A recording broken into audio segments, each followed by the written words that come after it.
Hello everybody, welcome to part 2 of this whole Content ID fiasco. I've got some updates and some news, a fair amount of expedience with a couple of things, actually a shocking amount. I didn't think that I would get answers back on a few questions until like the middle of next week, but sure enough, I've got answers and I've got stuff to tell you. Good news and bad news. Now, the good news is that I actually got in contact with someone from the show, not a representative of Hasbro, but just someone who works with the show.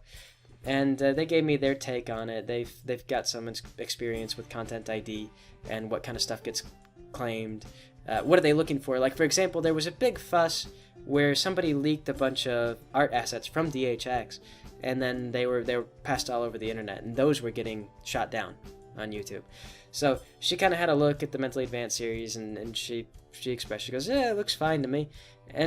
And they also expressed that they really like to see fan stuff. They're really very fond of it.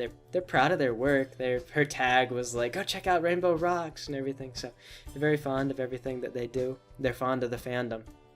But the bad news is, in spite of that, I got in contact with my network and I asked them to give me their take on it and some advice on where to go. And so they sent it up, and somebody presumably with legal expertise had a look. And so they got back to me and they said, on the grounds of copyright, I probably got a decent case of fair use, but in terms of trademark, I might not be so hot. Reason being that I'm using assets from the show. I'm using like art from the show, characters from the show, stuff like that. Things that came directly from the show to do my parody series. And so the question to ask myself is, given that we've established that we can produce original art with like Rainbow Dash Presents, for example, what would be the reason for using the show's art as opposed to our own original art to make these same criticisms and to make the parody? So that's probably where we would get burned. If we have a hole in our defense for fair use, that's where they'd get us. So I really wanted to believe that we were following the fair use law, but I have a lot of emotional connection to the show, and I know that a lot of you guys also want to believe the same thing. You've thrown us a lot of support. I've gotten a lot of emails, a lot of people calling for a dispute, and but this is why I didn't dispute right away. And why instead what I did was just let you guys know that we are going to be on a freeze and until I figured things out. Basically, an impartial third party came in, they had a look, and they said, yeah, here's where you're weak. So the trouble is that from that purely legal standpoint, it raises a good question, is could I defend that? And I've thought of practically every angle, but I hadn't really thought of that very much. I thought to myself, well, it's very transformative, and yes, if you ask that question. But this is why I'm not a lawyer. So, anyway, though, that's kind of the quandary that we face. So, there's good news, though. The good news being that somebody with a lot of experience with flash puppets and everything like that was actually the person who got us in touch with the show staff. And between the two of them, and also Kenza, who's got some experience with this stuff, I started talking to a lot of people about flash puppets and setting up rigs. And so this guy who helped me out, who hooked me up with the show staff person, he offered to help teach me how to do puppets and stuff like that. So we can actually take we can take our own unique art over time, and we could make like maybe a Rainbow Dash Presents style flash puppet, and then we could do the Mentally Advanced series using Rainbow Dash Presents style flash puppets. And that way we can still make our criticisms and still do the parody, but with our own unique assets. Won't get snagged by Content ID, and it follows the trademark thing. We're no longer like, it's a unique style, so it no longer causes any kind of confusion.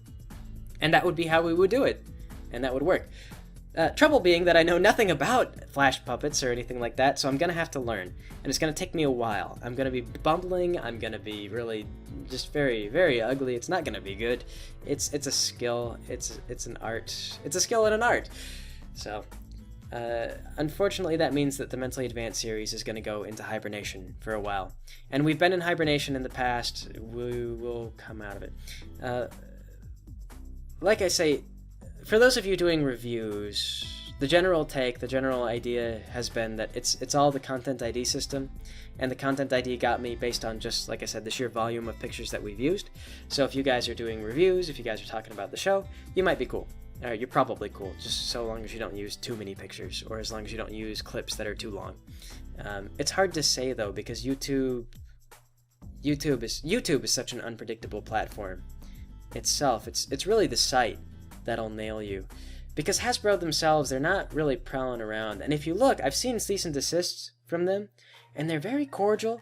They always seem to be aware of what they're doing a cease and desist on. Like they're not cruel about it. They're very, like I say, if I've got a cease and desist, I would have known right where I was at. The main problem with the content ID the ID thing is that you get the claim and you're just kind of in the dark. You don't even know what you're looking at. You don't know what's been claimed, or if it's an automated thing and it's not like a really good automated thing, or what have you. But that's where that's most likely the culprits, though. It's just the sheer volume of pictures. Yes, but anyway, though, a little bit of silver lining in the whole thing, because, like I said, if we learn how to do flash rigs, if we learn how to set up flash characters, then doing stuff like in the Mentally Advanced series where we have still frame animation, or like Rainbow Dash Presents where we do the still frame animation, and that's kind of become our style, wouldn't be too hard to set up. We could get into some really very original scenes and really kind of start to make fun of stuff in an even more mentally advanced way.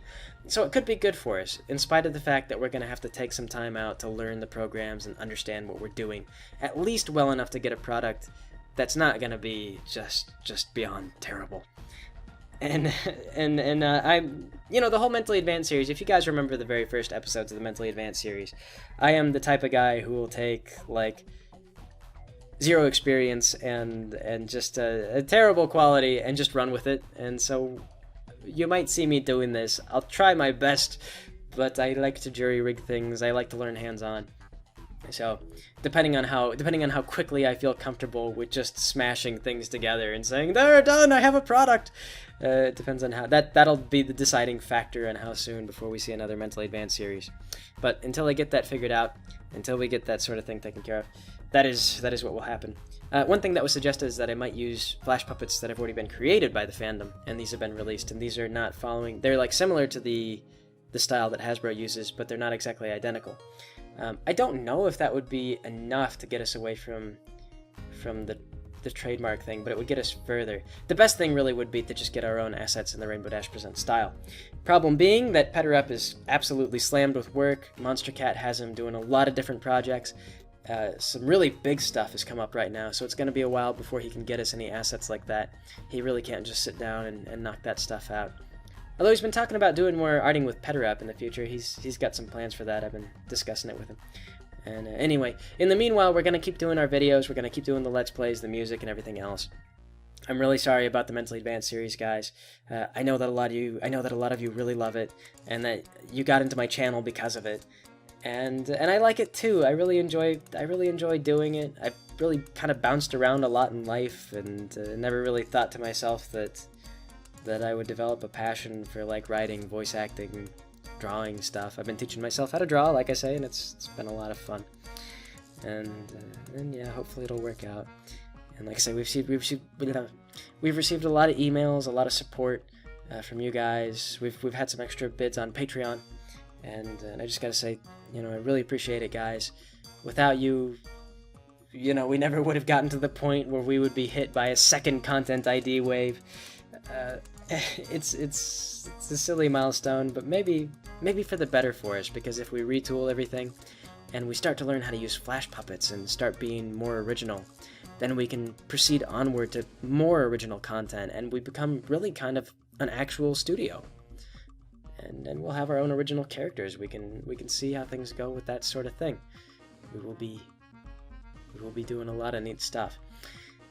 So yeah, it could be some good that comes out of it all in the end. And like I said, no one in particular to be angry at. The whole thing with just YouTube is a mess. They faced down like $1 billion lawsuit from Viacom, trying to prove that they didn't do enough to stop copyright infringement. And so YouTube said, "Are you kidding? People can barely even use our website. We're so hard on copyright infringement." And that was how they won. I guess that's kind of how they won their lawsuit. It's so stupid. If they weren't this stupid, then Viacom could just sue them and they would lose like billions of dollars. So the stupidity, it's like a protective layer of stupid. I don't know what to say. I don't know what happens when the legal system is so bad that being stupid and counterintuitive is like the best way to proceed. It's so backwards. But that's copyright law for you today. Modern copyright law. Maybe a lot of law, actually, depending on who you ask. Politics. It's life. So, anyway. But that's where we're at. A little bit of comfort for some of you who are using clips just to discuss stuff. and yeah, hopefully not too much, not too much, but we'll come back. We will persevere. I refuse to learn. Instead, I dedicate myself to learning new things while refusing to learn anything. So that is the paradoxical situation. Anyway, though, like I say, guys, I appreciate the support a whole ton. I gotta thank you guys for the comments and everything else. I did read all of them. Actually, I went through them all. I'll continue to look at them because I care what you guys think about the whole thing, and the point is to be entertaining. And I know how some of you, the Mentally Advanced series, has really got you thinking about stuff, not just the ponies, but other things. And I like that. I like to think of that feeling. And I don't want to quit doing that sort of stuff. So we will get back to it, hopefully fresh and interesting and completely original. But until then, I will catch you guys later.